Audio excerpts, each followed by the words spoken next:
Docente aposentado e palestrante, Neumann Marques Júnior conversa com o Norte Entrevista a respeito de educação e mercado de trabalho.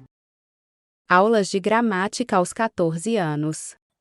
Essa história é uma história meio maluca, porque eu tinha um amigo que faleceu ano passado, que era professor, meu amigo, frequentei bibliotecas a minha vida inteira. Eu sou literalmente aquele rato de biblioteca. Quando alguém fala assim, o que é um rato de biblioteca? Pode me colocar minha foto, eu sou aquela pessoa. Eu cresci entre livros e o que as pessoas estão vendo aqui são livros. Essa é a minha vida. Então, ao longo da minha vida, eu fiz isso. Bom, esse amigo dava aula de inglês, ele tinha 15 anos. Eu achava muito lindo as pessoas apontarem ele na rua, porque todo mundo achava um escândalo. Alguém de 15 anos numa escola regular dando aula de inglês. Falei, pô, eu também estudo pra caramba, eu também quero dar aula. Bom, dar aula de quê? Essa é a questão. Dar aula de quê? Eu não sabia inglês. Bom, dar aula de quê? O que importava para as pessoas? Matemática, que importa até hoje.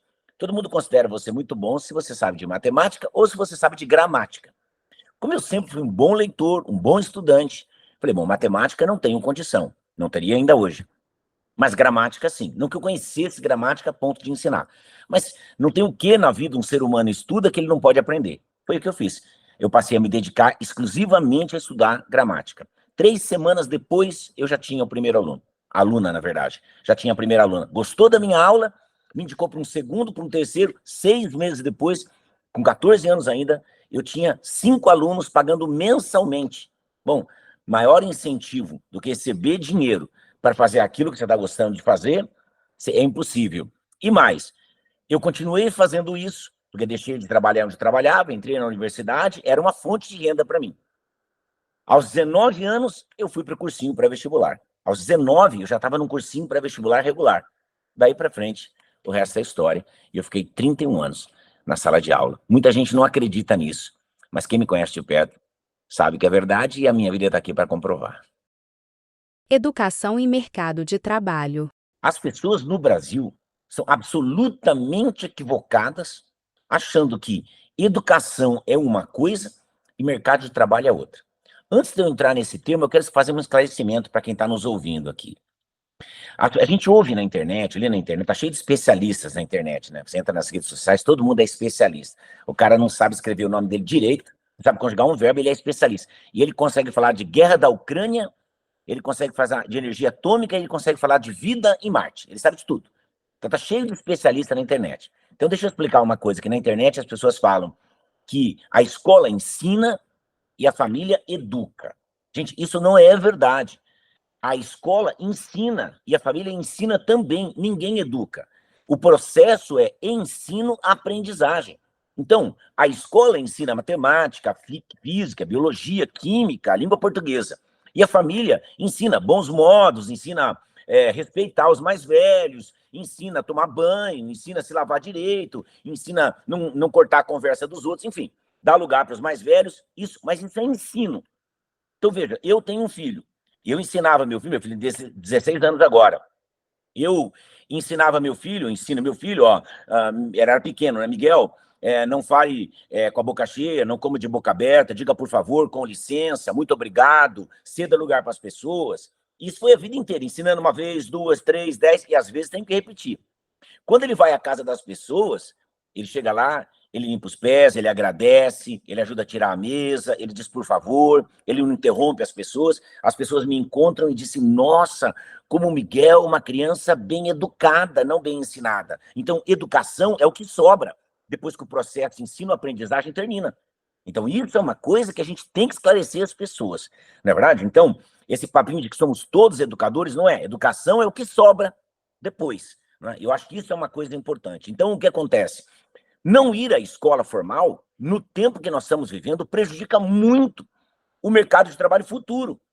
O mercado, vejam, eu hoje tenho 61, e você está vendo aqui a minha biblioteca, eu continuo, as pessoas estão vendo aqui, quem está nos assistindo nesse momento está vendo minha biblioteca. Eu continuo estudando, minha bancária que está toda cheia de livros, e livros mais atuais, sobretudo, sobre negócio, que são os assuntos que versam minhas palestras hoje. Mas o que acontece? Eu sou uma pessoa que, nas minhas palestras, eu vendo conhecimento. Como é que eu posso vender um conhecimento que eu não coloco dentro da minha cabeça? Então, para quem está nos ouvindo e acha que para a escola não é uma coisa importante estar desvinculado do mercado de trabalho, pense que o cérebro humano é um liquidificador. Se eu colocar dentro leite, aveia, banana, açúcar, sei lá o quê, maçã, e bater, eu tenho, a hora que eu virar, eu vou tirar de lá uma vitamina. Agora, se eu pegar esse liquidificador e não colocar banana, não colocar leite, não colocar aveia, não colocar maçã, quando eu tirar, não vai sair nada, porque do nada ninguém tira nada. Essa é a verdade. O ser humano tem um potencial imenso de produzir muitas coisas, mas ele tem que colocar essas coisas dentro da cabeça dele. As pessoas acreditam que a criatividade vem do nada ninguém tira absolutamente nada. Não é verdade? Do nada. Essa história de que o Newton estava sentado e caiu uma maçã e ele logo deduziu a teoria da atração dos corpos, as pessoas são ingênuas em pensarem num homem como Newton. Levou 20 anos para terminar a dedução de que matéria atrai matéria na razão direta de suas massas e na razão inversa do quadrado de suas distâncias, e ele só conseguiu fazer isso quando Halley, Edmund Halley, que descobriu o cometa, o Halley sugeriu a ele a teoria do inverso dos quadrados. Então, não só educação está diretamente ligado ao mercado de trabalho, como aprender a trabalhar em grupo também está diretamente ligado. O ser humano é gregário, ele necessita de pessoas para viver. Então, na pandemia, vocês que estão nos ouvindo agora, o ser humano não ficou doente porque estava tendo uma pandemia. Ele ficou doente, sim, algumas pessoas morreram por isso. Mas a grande doença, o grande resquício da pandemia foi a solidão que a gente sentiu. O ser humano precisa de outro ser humano, até para dizer que ele está ruim. Eu acho que isso é que é bacana. Nós não sabemos viver sozinhos. Nós não sabemos. Até Santo Antão, que é o patrono dos monges, que viveu 85 anos dentro de uma caverna, ao longo dos anos todos, teve a companhia do diabo tentando ele. Ali. Ele não cedeu ao diabo, mas o diabo estava ali todo dia para bater um papo com ele, para querer que ele deixasse de ser santo e quisesse enveredar pelo caminho do mal. Arte e filosofia. Há uma coisa importante que as pessoas têm que saber. O ser humano, ele vai à escola há pouquíssimo tempo. As pessoas falam que, eu não aguento ir para a escola, eu não aguento. Elas não sabem que conquista maravilhosa foi a escola. Vamos imaginar que o homem, o ser humano, ele está no planeta Terra há mais ou menos 7 milhões de anos. Ele ficou em pé há 1 milhão de anos. Ele começou a dominar, ele dominou o fogo 400 mil anos. 200 mil anos a gente já é Homo sapiens. 40 mil anos a gente é Homo sapiens sapiens, porque o Homo sapiens é o homem que sabe, e o Homo sapiens sapiens é o homem que sabe que sabe. Quando o homem descobre que ele sabe, ele imediatamente descobre a religião nasce nesse momento, quando ele começa a pintar as paredes, ele descobre a arte, o papel da arte, a representação pictórica da sua própria existência, ele descobre a posteridade, porque ninguém vai produzir uma obra de arte imaginando que ele vai morrer e a obra vai acabar com ele. Nós podemos falar de Machado de Assis aqui, ele continuou tão vivo quanto ele estava no tempo dele. Leonardo da Vinci, ou eu posso falar de um filósofo como Aristóteles ou Sócrates, e eles continuam vivos. Por quê? Porque a obra deles permanece na posteridade. Bom, 5 mil anos, a gente começa a produzir escrita. A gente começa a produzir mais um número muito pequeno de pessoas. Não é? Quando a gente chega na Grécia Antiga, século V a.C., até mais ou menos o período de Cristo, não é? A gente tem a escrita já na mão dos filósofos e de alguns escribas. Isso perpetua na mão do Império Romano, até mais ou menos século V depois de Cristo. Tanto é verdade que quando a gente pensa no Ocidente, a herança do Ocidente grega é a filosofia. E a herança do Ocidente romano é o direito. Repare, quando a gente fala em direito, a gente pensa em Roma. E quando a gente fala em filosofia, a gente, não que não haja pensadores do direito na Grécia, nem filósofos em Roma, não é isso. Mas a gente entende que a grande herança do Ocidente, diga de passagem, é a Grécia com a filosofia e Roma com o direito. Mas mesmo assim, um número muito pequeno de pessoas tinham acesso à escrita formal. Durante a Idade Média, aí século V até mais ou menos século XV, quem dominava isso? Os padres, fundamentalmente, eles que ficavam escrevendo nos mosteiros, escreviam latim, o resto da população não sabia, não é verdade? Então as pessoas falavam as línguas bárbaras que elas falavam, e em algumas delas conseguiam falar a Vulgata, que é o baixo latim. Mesmo assim, pouquíssimas pessoas tinham acesso. A grande revolução da educação acontece com a Revolução Francesa, que é a herança que a gente tem. Depois da Revolução Francesa, quem não tinha título de nobreza também podia ir à escola. Por isso nasceu o trote universitário. O trote que existe hoje, de bater no aluno, era o nobre se recusando a estudar junto com o burguês, que ele achava que não tinha direito. Por isso que hoje, vocês que estão nos ouvindo, dar trote é a coisa mais imbecil que tem. Dar trote numa pessoa. Todos nós pertencemos à mesma classe. As mesmas pessoas que estão levantando bandeira na internet de igualdade dão trote nos calouros, como se eles não fossem merecedores daquele espaço de saber, que não é mais aquele espaço de saber. Aí o que acontece? A escola começa a se popularizar. Vamos lembrar que é durante a Revolução Francesa que dois pensadores franceses, o Diderot e o D'Alembert, escrevem a primeira enciclopédia. Qual é o papel da primeira enciclopédia, que foi de 751 a 771?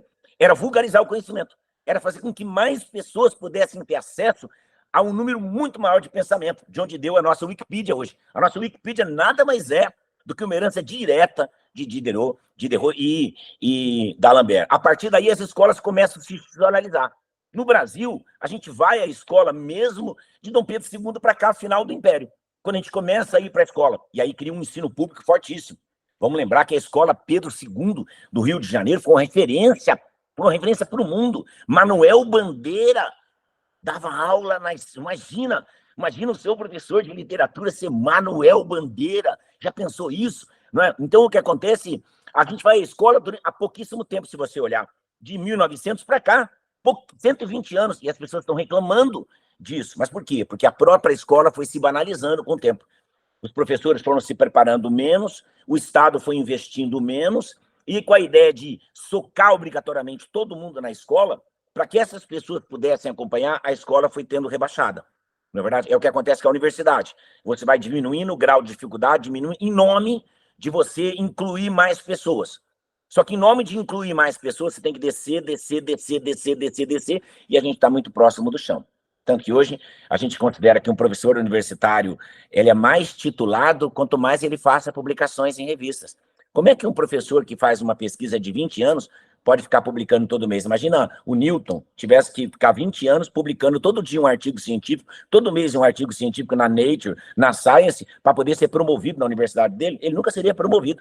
Ele ia terminar a teoria dele, o físico mais importante, um dos mais importantes do mundo, que a gente conhece de todos os tempos, seria ainda um professor assistente, porque ele não teria tempo para ficar postando isso. Então, esse é o dilema que nós estamos vendo agora. Então, quem vai contra a escola e está nos ouvindo, entendam, há pouquíssimo tempo a gente está vivendo isso, e é muito triste que as pessoas abandonem, porque a inteligência artificial, que as pessoas têm tanto medo, vai tomar primeiro o seu emprego. Inteligência artificial. Inteligência artificial. Na verdade, olha, vou dizer uma coisa para todos que estão me ouvindo, todos mesmo. Gravem bem isso aí no coração de vocês a ferro. O problema do mundo nunca será a inteligência artificial. O problema do mundo sempre será a burrice natural. O que mata o mundo são as pessoas que são burras e têm orgulho da burrice que têm, que são ignorantes e têm orgulho da ignorância que têm. Ignorantes somos todos. Todos nós somos ignorantes. Eu passei minha vida debruçado em livros, mas eu não tenho dúvida. O que eu ignoro é infinitamente maior do que aquilo que eu sei. Eu me considero um homem culto, um homem letrado, não é? Mas o que eu sei é uma colher de café, e o que eu não sei é o Oceano Atlântico. Mas é bacana reconhecer isso e passar a minha vida inteira em busca de mais. E eu não estou estudando para ficar rico, como as pessoas imaginam, porque senão eu não estudaria arte, senão eu estudaria filosofia. Eu estudo para entender a vida melhor. Por isso eu defendo com unhas e dentes na escola o ensino de filosofia, o ensino de arte, porque isso sensibiliza as pessoas. Eu aprendo convivência lendo outros autores. Eu não preciso efetivamente conviver com as pessoas. Se eu leio um romance, está mais que provado que o ser humano consegue imaginar aquelas relações lendo a partir de histórias bem contadas de autores geniais, como Machado, como Lima, como Dostoiévski, como Flaubert. Não é? Eu consigo ler Shakespeare. Não é? Quer um psicólogo melhor do que Shakespeare? Quer pessoa que tenha tratado mais profundamente a alma humana do que ele, do que Dostoiévski, do que o próprio Machado? Esses caras são grandes investigadores da alma humana. O que acontece é, ao mesmo tempo que eu penso sobre mim, lendo esses livros, pensando, porque o livro é um ato solitário, sou eu e a obra pensando, não é? Ao mesmo tempo que eu faço isso, não é? Eu consigo aprender a pensar melhor, a escrever melhor. Por quê? Porque esses autores sabem escrever. Eles sabem escrever. E olha, eu disse na pergunta passada que a gente vai à escola há pouco tempo. Olha, se a gente vai à escola há pouco tempo, há pouquíssimo tempo, ler e escrever está no cotidiano humano. Ler e escrever é muito recente, diferente de andar. Veja, ler e escrever, né, a gente chama isso de façanha epigenética. Genético é aquilo que vem no DNA. E epigenético é aquilo que a gente aprende exercitando. Então, ler e escrever é uma façanha epigenética do Homo sapiens. Do Homo sapiens sapiens. O que acontece quando eu não exercito esse pensamento profundo, eu vou perdendo essa habilidade, porque ela não está no meu DNA. Como andar. Por exemplo, sim, tem gente que fala assim, eu estou ensinando meu filho a andar. Meus amigos que estão me ouvindo, você não ensina seu filho a andar. Ele não precisa de você. Isso está no DNA do cara. Tem criança que vai andar com 8 meses, 1 ano e 2 meses, 1 ano e meio. Se ela não tiver nenhuma patologia, né, neuromotora, ela vai caminhar. Cada um vai caminhar no seu tempo, como falar. Cada criança vai caminhar no seu tempo. Acontece o seguinte, com você ajudando ou sem dano. Agora, falar, por exemplo. Se uma criança não convive com pessoas que falam, ela não fala. Se ela não for ensinada a escrever, a ler, ela não vai aprender sozinha, não vai. Meu filho aprendeu sozinho, não vai, ele aprendeu por algum estímulo. Essa história de que meu filho aprendeu sozinho, conversa fiada. Ele aprendeu com algum estímulo diferente da escola formal. Eu entrei na escola formal com 5 anos, né, para completar 6 anos. Porque no meu tempo não tinha prezinho, não tinha nada disso, eu estudei só em escola pública. Então, somente colocava direto no que seria o primeiro ano hoje. Só que quando eu entrei, eu tive a felicidade de ter um irmão, não é? Tenho ainda, meu irmão mais velho.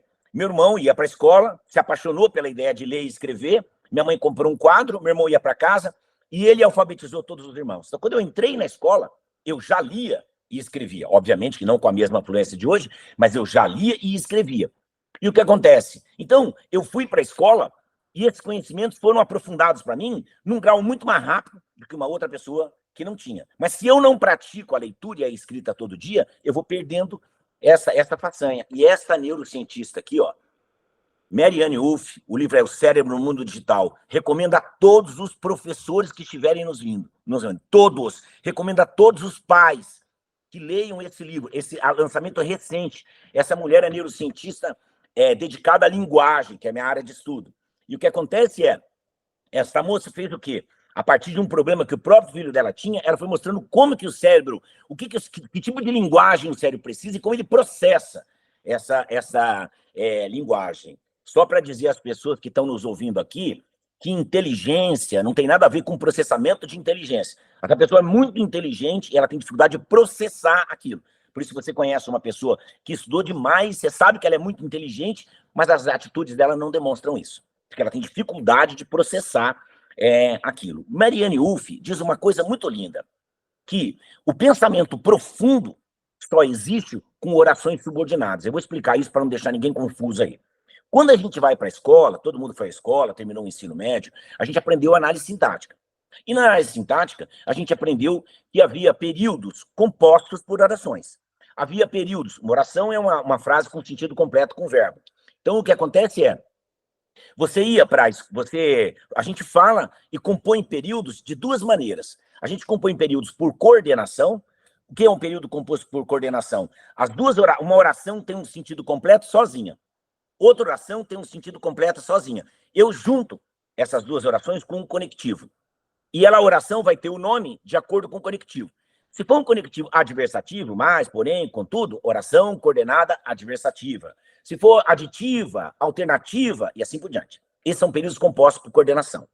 Mas, na verdade, o pensamento profundo não é feito dessa maneira, porque essa fala é meio truncada, que é a maneira como as pessoas escrevem na internet. O pensamento profundo, ele é feito com orações subordinadas. O que é uma oração? O que é um período composto por subordinação? A primeira oração, chamada oração principal, ela contém a ideia central daquele período. Todas as outras orações derivam do sentido dessa oração. Por isso que elas são chamadas subordinadas, porque elas não têm sentido sozinho. O sentido delas depende do sentido da oração principal. Daí o que acontece? Você vê, as pessoas veem isso na internet. Reparem você, meu amigo, minha amiga que está me ouvindo agora. Você faz um post em qualquer rede social, falando de abacate. Você falou, olha, como eu gosto de abacate, abacate é uma vitamina, babá, babá. O primeiro cara que comenta assim, você está bancando aqui a patriota extrema-direita, abacate é corno. Você está falando, querendo com o abacate sugerir o verde da bandeira, você acha que eu não percebo? E aí começa, aí o de baixo fala assim, você quer não sei o quê, porque o Lula... E aí começa aí uma briga e todo mundo esqueceu do abacate. O que aconteceu? Tudo que é subordinado no comentário não tem ligação com a oração principal. E é o que a gente mais vê na internet. Isso é um exemplo vivo de uma coisa que tanta gente fala e que é a maioria esmagadora da população brasileira, que foi a escola, e se chama analfabetismo funcional. O cara sabe ler e escrever, mas ele não entende o que ele lê e o que ele escreve. E ele não consegue entabular uma conversa. A gente entra nas redes sociais e percebe que a maior parte das confusões na rede social não teriam acontecido se as pessoas tivessem entendido qual é o post original, que seria o caput ali, né? A oração principal. Como ele não entendeu, tudo que vem derivado depois é maluco.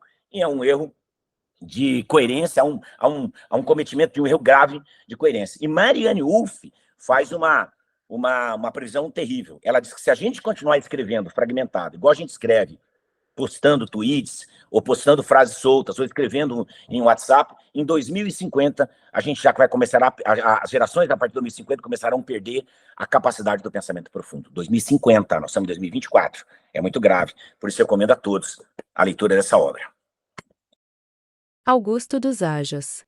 Falar de Augusto dos Anjos, para mim, é sempre uma alegria assim, enorme. Meus alunos, eu encontro alunos todos os dias, pessoas que eu parei de dar aula em sala de aula em 2012, não é? Então imagina que faz 12 anos, eu encontro alunos que foram meus alunos assim nos anos 90, e eles me contam aulas. Eu fui comprar o carro que eu tenho hoje, eu comprei em janeiro de 24, calcula. E o rapaz que vendeu o carro para mim me disse, professor, cara, que alegria te ver aqui na loja, que alegria poder vender um carro para você. Ah, muito obrigado, que bom. Os alunos sempre são muito gentis comigo, os ex-alunos, mas esse me mostra uma coisa fantástica. Ele fala, senhor, foi tão marcante na minha vida que eu quero te mostrar uma tatuagem. E ele mostra o braço para mim e está tatuado uma estrofe de um poema do Augusto dos Anjos. Pode acreditar nisso, não? O cara tatuou, ele falou, o senhor colocou Augusto tanto na minha vida que quando eu fui fazer uma tatuagem, eu quis. E aí, encontrando a mãe dele, não é? Que também não sabia que era a mãe dele, ela me contou, me sabia que meu filho tem uma tatuagem. Falei, não, da loja, pois é, acredita nisso. Então, o Augusto tem uma coisa, e eu considero que eu tenho algumas missões na vida. Uma delas é manter viva a obra, o pensamento dessa pessoa, que não é só um poeta, e já seria muito ser um poeta genial, é um filósofo também, ele pensou a existência humana, esses são os grandes, né? Aqueles que falam sobre a alma humana que são os grandes, né? Porque falar sobre o que acontece aqui toda hora é fácil, né? O problema é você falar sobre uma coisa que era interessante no tempo dele, 100 anos antes, 100 anos depois, daqui 1000 anos vai continuar interessante, porque inveja, ciúme, ganância, desprezo, né, ira, tudo isso é perpétuo, né? Tá no Velho Testamento, não é verdade? Tá no Novo Testamento, está na filosofia dos grandes homens, está na arte, está hoje. A gente é vítima disso o tempo todo, e a rede social é uma demonstração viva de quanto a inveja pode ser nociva, quanto o ciúme pode ser nocivo. E o Augusto dos Anjos tratou de todos esses temas. E o Augusto, ele tem uma coisa linda, que ele começa a produzir coisas muito boas com 15 anos, 14 anos de idade. Meu Deus, eu me considero precoce. Mas quando eu leio um poema da Augusto dos Anjos com 14 anos, meu Deus do céu, o cara tem que ser realmente tocado pelo amor de Deus para poder falar, meu Deus, como o cara pôde escrever, não é? Para onde fores, pai, para onde fores, irei também, trilhando as mesmas ruas, tu para amenizar as dores tuas, eu para amenizar as minhas dores, que coisa triste, o campo tão sem flores, eu tão sem crença, não é? Veja, olha que coisa ali, o cara escreveu isso novíssimo. As árvores, meu filho, não tem alma, e esta me serve de empecilho. É preciso cortá-la, pois, meu filho, para que eu tenha uma velhice calma. Olha que coisa, ele escreveu esse trecho de soneto, tudo com 14, 15 anos, é uma barbaridade. Inclusive, não só no tema, como na estruturação muito bem feita. Por isso, eu, muito jovem, eu entrei em contato com a obra do Augusto aos 14 anos. Primeiro livro que caiu na minha mão, do Augusto, caiu aos 14. Quando eu li Versos Íntimos, eu disse, Meu Deus, versos íntimos é talvez o poema mais conhecido, Augusto dos Anjos, ninguém assistiu ao formidável enterro de tua última quimera, somente em gratidão, e que termina dizendo, escarra nessa boca que te beija, a juventude ama, isso, os meus alunos amavam quando eu declamava, mas eu também fiquei. E olha que interessante, eu entrei em contato com Augusto dos Anjos por uma coleção de livros que a Abril lançava, que vendia em banca de revista, chamado Literatura Comentada. Toda semana vinha. Eu tenho todos os volumes aqui na minha, tanto da primeira quanto da reedição. Os 50 volumes da primeira e os 25 da segunda edição. Eu tenho aqui na minha biblioteca, todos eles. Eu amava. Quando eu vi aquilo, quando eu vi Augusto, eu nunca tinha ouvido falar nesse nome. Nenhum professor tinha me. Quando eu li aquilo, eu falei, meu Deus, o que é isso? Aí eu comecei a tramar a ideia de saber do Augusto dos Anjos. Não é verdade? Aí descobri que ele havia nascido na Paraíba e morrido em Minas Gerais. E comecei a tramar, veja, jovenzinho, como que eu vou de Maringá, no Paraná, onde eu moro até hoje, até a Paraíba? Na verdade, como que eu vou chegar na Paraíba? E passei a tramar isso na minha cabeça. Aos 19, eu estava na sala de aula. E aí, conversando com um amigo falou assim, sabe o que eu tenho vontade? Eu falei, o quê? De fazer uma viagem de caminhão, pegando carona com caminhão. Subiu o Brasil. Esse amigo Luiz, meu amigo até hoje, mora em Brasília. Eu disse, eu topo. Se a gente for até a Paraíba ver a casa do Augusto dos Anjos. Vamos. Eu não conheço, eu não sei o dia, mas vamos. Vambora. Aí conseguimos carona com uma empresa de caminhão que existe até em Maringá até hoje. E esse cara nos deu de cara uma carona que foi de Maringá até Nazaré nas Farinhas, na Bahia. Então a gente já conseguiu ir longe pra caramba. Aí a gente ficou um pouco na Bahia, subiu para Sergipe. Um pouco Sergipe e foi subindo. Até que a gente em Pernambuco. A gente chegou em Pernambuco, esse amigo que nos cedeu o caminhão, tem uma empresa transportadora, estava em Recife, com a família. Né? Que ele também tinha uma empresa lá, talvez tenha ainda. E ele nos recebeu no apartamento dele. Como Recife, Paraíba, Recife, João Pessoa, 100 quilômetros. Aí ficamos ali, recuperamos, que eu cheguei lá 7 quilos mais magro do que eu fui, de fome e tudo, cheguei 7 quilos mais magro. Veja a vontade de ver um cara. Aí chegamos, quando eu chego em João Pessoa, né, tá uma placa bem grande, um outdoor bem grande. Seja bem-vindo, você está entrando na terra de Augusto dos Anjos. Imagina isso. Cara, não aguentei você chorar. Né, porque eu tinha ido lá para ver aquilo. Como imaginar que alguém ia colocar uma propaganda daquela? Falei, cara, aqui todo mundo sabe quem é Augusto dos Anjos. Onde eu moro as pessoas não sabem, mas aqui todo mundo sabe. E foi aí que a gente conseguiu descobrir a ruína da usina Santa Helena, onde morava o Augusto. Bom, depois fiquei com a ideia de ver onde ele morreu. Muitos anos depois, minha irmã muda para um lugar meu cunhado era gerente do Banco do Brasil, marido de minha irmã, e aí minha irmã falou, eu estou morando num lugar chamado Além Paraíba, perto do Rio de Janeiro. Aí ela falou assim, aqui em perto. Eu falei, o que tem de bacana para fazer aí? Eu sempre visitava a minha irmã. Ela falou assim, aqui tem várias, inclusive é perto de Minas. Tem uma cidadezinha bem bonitinha aqui chamada Leopoldina. Opa, Leopoldina é aí perto? Ela falou, Leopoldina fica aqui, sei lá, 70 quilômetros. Juntei minha mãe nas férias, minha outra irmã, vamos embora para casa da minha irmã. Peguei o carro, fui até Além Paraíba, de Além Paraíba fui. Quando cheguei lá, onde é que fica a casa do Augusto Suzano? Ninguém sabia. Ninguém sabia. Aí consegui ir ao cemitério, encontrei o túmulo, fotografei. E no túmulo está plantado um tamarindeiro, porque Augusto dos Anjos escrevia embaixo de um tamarindeiro. Inclusive, na minha casa, eu tenho um tamarindeiro num lugar chamado Praça Augusto dos Anjos, que é filho do tamarindeiro do Augusto dos Anjos. Aí o que acontece? Veja só como a minha vida é doida. Aí eu fui, e aí encontrei o túmulo, e lá no túmulo encontrei alguém que sabia quem cuidava da casa. Voltei à casa, estava fechado, o cara que cuidava estava viajando, era um pintor. E o mineiro é muito solícito, né? O mineiro é um povo muito bom, assim. O mineiro, sei lá de que planeta vieram os mineiros, mas eles são muito gentis, muito solícitos. Uma menina falou, eu vou te ajudar a encontrar a chave. Aí liga para um, conversa, nunca me viu na vida. Achou a chave e me mostrou a casa. Bom, isso aconteceu. Maravilha. Cheguei lá, mas estava abandonada. O cara cuidava, tinha alguns objetos do Augusto dos Anjos, abandonada. Assim como voltando mais tarde à casa do Augusto dos Anjos, encontrei ela na mão do Sem Terra. Quando eu fui ao programa do Jô, isso é um maior orgulho da minha vida. Quando eu pedi no programa que tirasse o Sem Terra de lá e que a prefeitura de Leopoldina assumisse a casa, eu fui atendido nos 2 pedidos. Os Sem Terra saíram, ficou só a moradora que tem uma dívida trabalhista ali, que mora na casa onde era ele, não é? Eu só não consegui conhecer a igreja até hoje, porque nunca encontro a pessoa que é responsável pela igreja. Mas a casa de Leopoldina, ela foi, a prefeitura gentilmente conseguiu tombar a casa, desapropriou a casa, e hoje é o Museu Augusto dos Anjos, e eu fui chamado pela então secretária de turismo para dar uma palestra na inauguração do Museu Augusto dos Anjos. Então, para mim, é uma honra. Eu estou com a minha missão, essa missão na minha vida cumprida. E agora eu tenho a missão de divulgar outros autores, Helena Collodi, que foi minha amiga também, grandes escritores, que eu acho que as pessoas, que a escola tradicional deixa passar. Eu tive uma vida assim, muito próxima de muita gente bacana.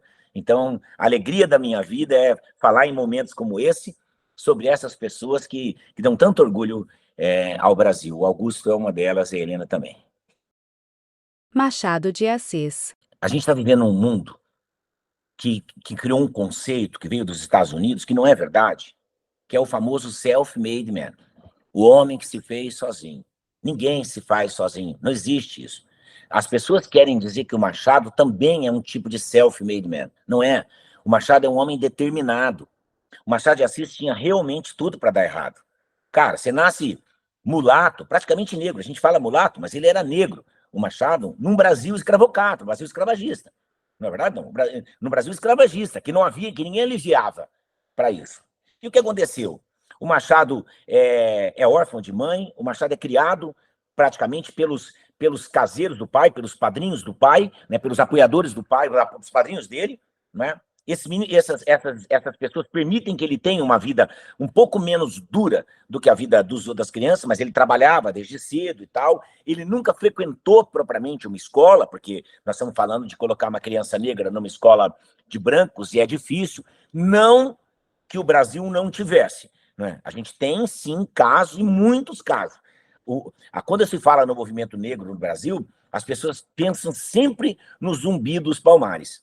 As pessoas, vejam, que o movimento de consciência negra, ele sempre fala, é uma fixação o Zumbi dos Palmares. Não que o Zumbi não tenha tido o valor que ele teve e tal, mas e as outras figuras que as pessoas esquecem? O Machado de Assis é uma pessoa e as pessoas não se referem como negro. Parece que as pessoas têm algum tipo de problema em dizer que o Machado era negro. O que o Machado fez foi vencer as dificuldades dele. Ora, mas quem não vence dificuldades, né? Quem nasceu? O Bill Gates nasceu milionário?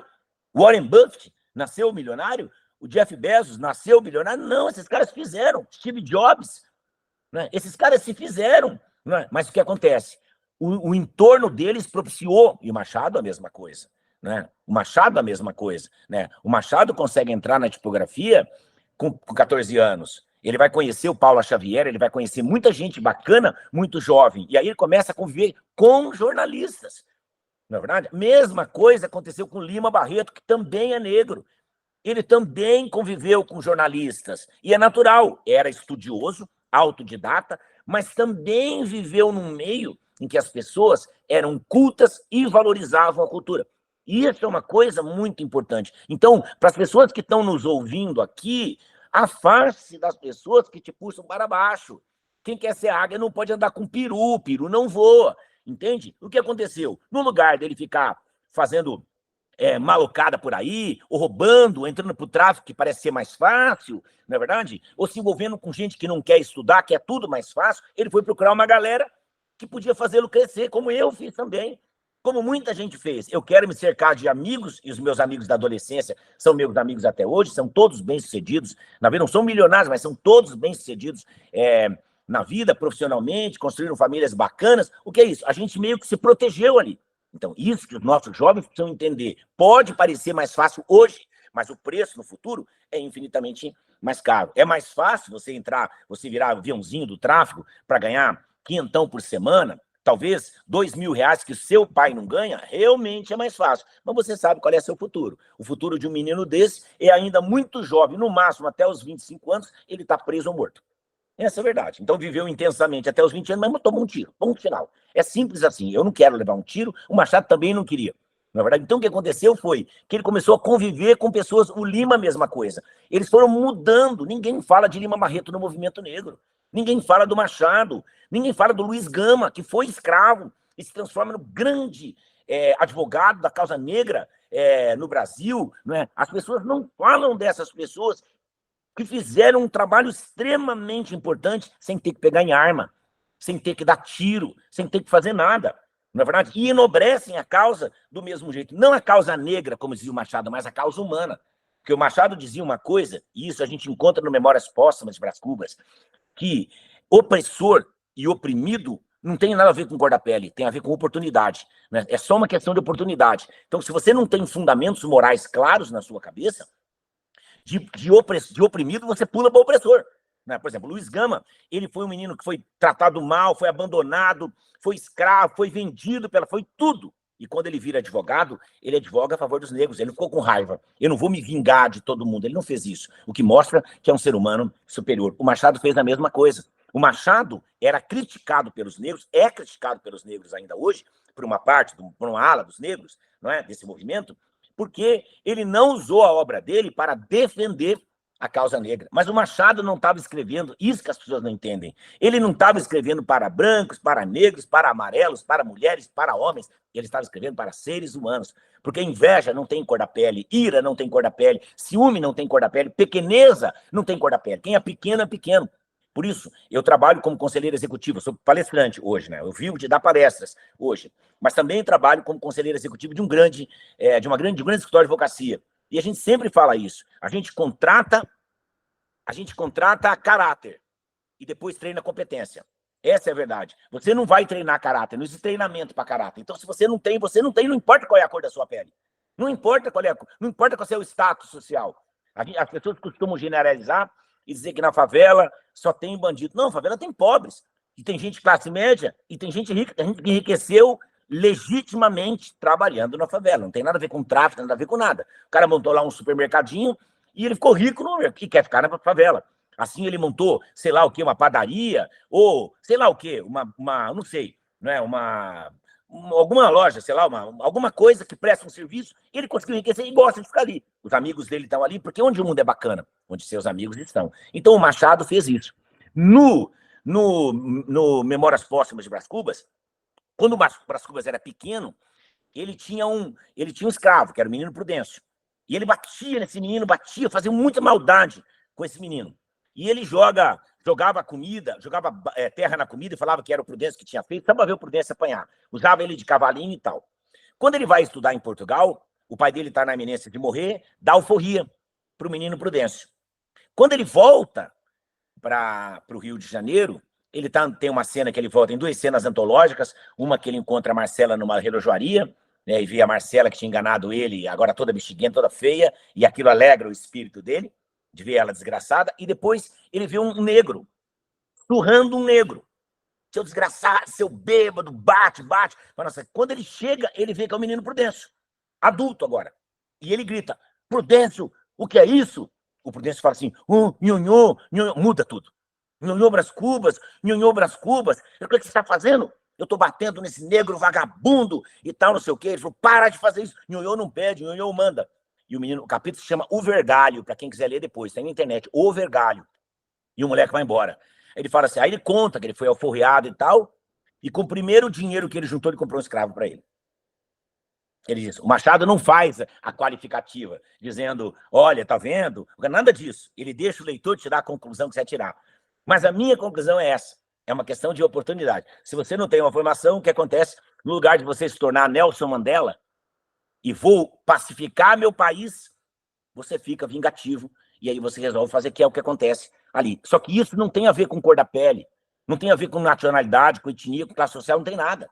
Né? O Mandela é um exemplo vivo de um homem que passou injustamente na cadeia, foi humilhado décadas, e sai e se torna um estadista. Quem não conhece Mandela, não é verdade? Quem não conhece Nelson Mandela? Então, eu acho que essas coisas são importantes. Essas coisas são... E o Machado tratou disso, de questões humanas que são eternas e que são universais.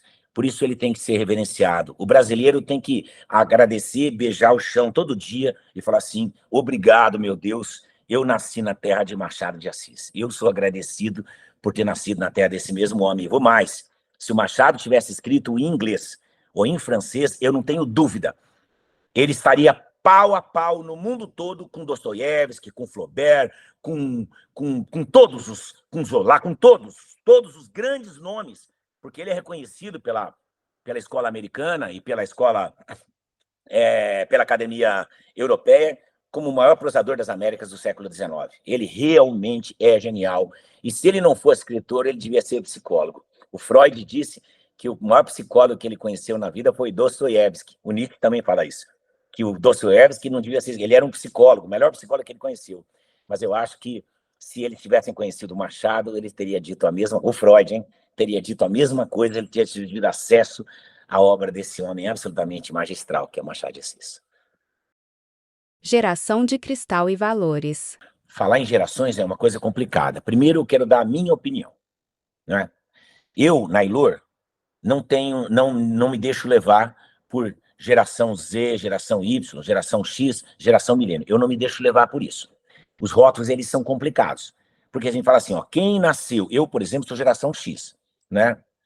Por que eu sou geração X? Porque a geração que antecede a minha é a geração Baby Boomer, né? Então, logo depois da guerra, tinha que ter filho, chama Baby Boomer, a explosão de crianças. Vamos fazer filho. Depois que essas crianças se tornaram pais, a grande pergunta é, o que tipo de filho essas pessoas vão criar? Por isso chamava geração X, que o X é uma incógnita da matemática. Ninguém sabia. Como começou no X, aí virou Y, Z, milênio e o diabo. Mas a questão é, o que é que significa ser geração X, nascido de um pai da Faria Lima, com a geração X de um pai que mora no morro, no Rio de Janeiro, que toma 4 conduções de manhã para ir trabalhar e 4 conduções à tarde. Quer dizer, eles são a mesma geração? Não são. Então, as gerações, elas têm fatores que são sociais, elas têm fatores que são multiculturais, elas têm fatores que são geográficos. Tudo isso leva em consideração, por isso que eu não acredito muito nisso. No entanto, hoje, nós estamos padecendo de uma coisa que as pessoas chamam de geração de cristal, que são as pessoas que ficaram hipersensíveis, né? Parece que você tirou a pele dessas pessoas e qualquer coisa dá choque.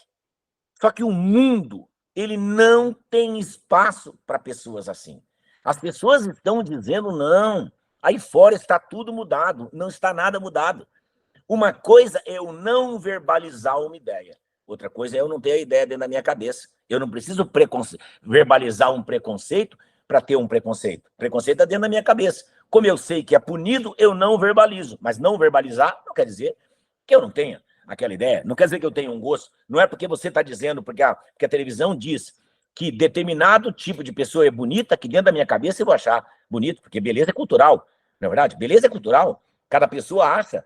Na África, tem tribos que colocam argola no pescoço das mulheres para elas ficarem bem pescoçudas, porque eles consideram mulher de pescoço grande uma mulher bonita. Para nós aqui pareceria muito estranho. Tá certo ou tá errado? Não tá certo nem tá errado, não é verdade? Esse tema já tinha sido tratado pelo Voltaire, um dos filósofos iluministas. Ele tem um livro chamado Dicionário Filosófico, e lá no Dicionário Filosófico dele, que já era também uma tentativa de criar a sua própria enciclopédia, né, ele analisando os vermelhos, ele fala disso. Então, não dá para dizer que beleza é uma coisa igual em todos os lugares. Quem está no Ocidente tem um tipo de percepção de beleza, quem está no Oriente tem outro tipo de percepção de beleza. A gente olha para uma pessoa que tem os olhos puxados e a gente fala assim, fulano é japonês.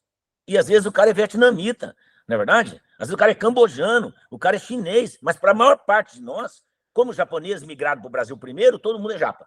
Não é verdade? O cara é japa, o cara é mestiço e tal, você nem sabe de que é. O que é. Então é assim, não é verdade? O cara é loirão, a gente fala, o alemãozão. Aquele alemãozão, o cara pode ser o polonês, o ucraniano, o russo, mas a gente faz isso, generaliza. Só que a generalização, de uma geral, ela é burra. Não é? O que acontece é que criou-se a falsa ideia de que ser hipersensível te coloca em sintonia com o mundo que está colocado aí. E o que acontece, na verdade, é que essas pessoas hipersensíveis são as que mais estão sofrendo. Os pais, porque a maior parte deles, porque entregaram para Deus as crianças, entregaram. A maior parte dessas crianças foram entregues. Repara que tem mais geração de cristal nas classes altas do que geração de cristal nas classes pobres. Por quê? Porque o filho dele já é apresentado a realidade de cara. Não é verdade? Eu tenho que apresentar, eu não tenho tempo, filho, para não te poupar da realidade. A realidade é essa aí fora. Se você não endurecer um pouco a sua casca, você vai sofrer demais lá fora. Então ele endurece a minha, como as pessoas que têm mais idade que estão me ouvindo também endureceram a sua. Na verdade, eu não tive muito tempo de ser muito sensível, na verdade, porque eu tinha um mundo lá fora. né? Quando eu fiz 14 anos, meu pai me deu de presente um emprego. Meu pai era um homem rico. Meu pai me deu de presente, de 14 anos de idade, um emprego. E me matriculou numa escola pública noturna, porque eu ia trabalhar de office boy durante o dia, sendo que meu pai tinha 3 carros do ano, 0. Mas na cabeça do meu pai é o seguinte: vou te apresentar a vida. E eu agradeço que ele tenha me apresentado a vida. Fiz grandes amigos, aprendi a sobreviver numa escola pública noturna, não é verdade? Fiz amigos lá, alguns são meus amigos até hoje, e entendi como a vida funciona. Acontece que quanto mais você poupa, o Erasmo Carlos tem uma canção que ele diz assim: ei mãe, não sou mais menino. Aí ele fala um monte de coisa, ele fala assim: proteção demais desprotege. E é fato. Se eu fico colocando toda hora óleo Johnson, né? Se eu fico colocando creme no meu filho, a pele dele nunca fica preparada para receber uma golfada de ar. E o que está sendo hoje, as pessoas estão fazendo isso, não é verdade? Então, essa geração de cristal, essa geração que chora por tudo, que sensibiliza por tudo, né? Eu vi recente uma notícia de um cachorro que morreu num voo e foi transformar aquilo num drama mundial. Meu Deus, cachorros de rua morrem todos. Não que eu quero que aquele cachorro nem que viva nada disso, mas, cara, morrer é parte da vida. Crianças morrem assassinadas por bala perdida todo dia, não é verdade, não? Então as pessoas inverteram um pouco os valores. Agora, morrer faz parte da vida, ninguém quer morrer. Mas eu vou morrer, você vai morrer, todo mundo vai morrer, todas as pessoas que estão me ouvindo vão morrer um dia. A gente fala, eu estou preparado, mas até a morte não chegar, não está ninguém preparado, não é verdade? A grande questão é isso. Então, eu sinto que essa geração tenha os olhos voltados para si. Então, não é só uma geração de cristal, uma geração concêntrica. Eu tenho a sensação, conversando com umas pessoas, de que elas pensam que o mundo gravita em torno delas. Então, eu vou contar para você uma coisa aqui, vou contar para vocês todos que estão me ouvindo uma coisa. Eu não vou dar o nome vou contar o milagre, eu não posso contar o santo, porque eu não quero constranger ninguém. Eu fui convidado para uma universidade, porque os estudantes de uma universidade, eu dou muita aula magna em universidade, e eu fui convidado para uma universidade, porque os alunos estavam se recusando a fazer o provão, o ENAD, né, aquele prova que dá depois a média na universidade. Eles simplesmente estavam fazendo lá uma grevezinha tola, em que eles não queriam fazer a prova. A maior parte dos alunos não iam fazer, sempre os anos queriam fazer no boicote, sabe, sei lá por quê. E aí me chamaram, com o meu jeitinho trator, para ir lá. Eu cheguei e disse: ó, gente, eu não vou tratorar os caras, eu não vou passar, vou quebrar todos os cristais daqui. Eu disse: por que vocês vieram para essa universidade? Ah, dê as razões para mim. Ah, eu vim por isso, eu vim por isso, vim por isso, vim por isso. E alguém falou assim: ah, conceito 5. De onde veio o conceito 5? Como é que você sabe que é conceito 5? Ah, eu li. E de onde vem o conceito 5? Aí eles falaram assim: ah, o conceito 5 é denado. Ué, o mesmo que vocês não querem fazer? Vocês vieram para cá pela nota e vocês querem que a próxima geração se ferre? Porque essa nota vai cair? É isso que você quer? E quando você se formar e essa nota cair, você quer falar que você se formou numa universidade nota 4, nota 3 ou nota 5? O que vai falar? Eu me formei porque ela vai ficar nota 3, nota 4 se você não fizer a prova. O que acontece? É colocar a pessoa de encontro com a própria realidade. Aí falei assim para eles: fiquem em pé um minuto. Aí todos ficaram em pé. Coloquem o dedo no umbigo de vocês. Aí eles colocaram. Eu, sério. Eles, presta atenção, veja se vocês estão sentindo alguma coisa girar. Aí eles ficaram parados assim: sentiram alguma coisa girar? Não, não. Falei: pois é. O Galileu já disse que a Terra gira em torno do Sol, não é o Sol que gira em torno da Terra. Ora, se a Terra gira em torno do Sol, não é em torno de você que a vida vira, filho. E o que você está falando, o Galileu já falou. Não tem nada girando em torno de você, né? Se você estiver aqui, bem. Se você morrer bem, também a vida segue. A vida não liga para isso. O Ferreira Goulart, quando a Clarice Lispector, né? Beijando o chão, sou da terra de Clarice Lispector. Quando a Clarice Lispector morreu, o Ferreira Goulart, que era muito amigo dela, escreveu um poema assim: enquanto te enterravam no cemitério judeu de São Francisco Xavier, e o clarão, hoje falam no cemitério do Caju, enquanto se enterravam no cemitério do Caju, e o clarão do teu olhar soterrado resistia ainda, o táxi me levava à borda da lagoa em direção a Botafogo. E as árvores, e as pedras, e as nuvens no vento mostravam alegremente que não dependem de nós. Ora, se o mundo não parou porque a Clarice Lispector morreu, não vai parar pela minha morte. Não vai parar pela de vocês. Então, vamos cada um entender o seu lugar aqui na Terra. Essa é a verdade. Então, à medida que você fica dizendo ao seu filho que ele é especial, que ele é inteligente, que ele é o mais bonito, que ele é o mais maravilhoso, quanto mais você faz isso, mais você enfraquece. Tanto que eu tenho um filho, e ele sabe. Eu nunca digo: filho, você é inteligente, quando ele me mostra a moto, boletim. Meu filho nunca está no segundo ano de ensino médio, não sabe que é recuperação, não sabe que é exame, não sabe nada, né? Não sabe. Quando ele me mostra as notas e tal, eu digo, parabéns, isso é resultado do seu esforço, nunca da sua inteligência. Nunca da sua inteligência. Porque é o que eu disse, inteligência é uma coisa e processamento é outra. Na verdade, eu sou aquilo que eu faço.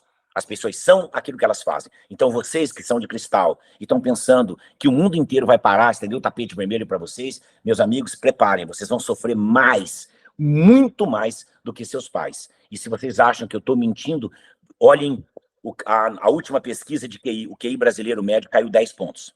Na verdade, essa geração é a primeira geração da história da humanidade em que os filhos serão menos competentes que seus pais. Alguma coisa está errado, e eu acho que Marianne Wolf, a profecia de Marianne Wolf, está se realizando. Eu não queria que se realizasse. O mundo não vai acabar, porque o mundo não acaba. Porque ao mesmo tempo que tem pessoas que são de cristal, tem gente trabalhando forte pra caramba. Mas o que vai acontecer é uma grande mudança de mãos do dinheiro. O dinheiro vai mudar de mãos. Ele vem mudando já.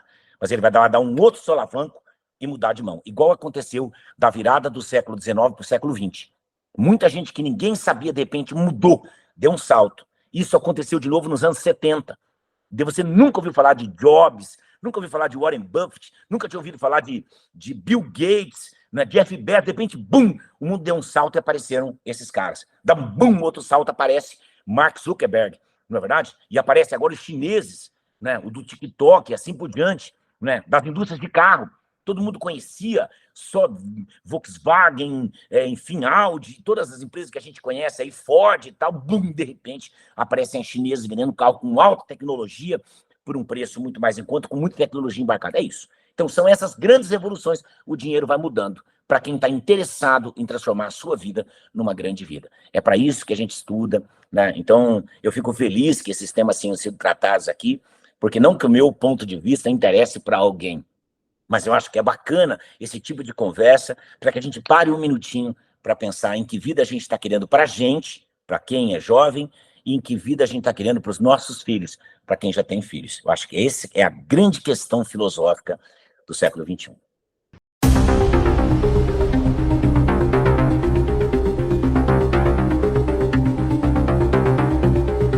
Acesse o portal norte.com.br e veja essa e outras entrevistas especiais.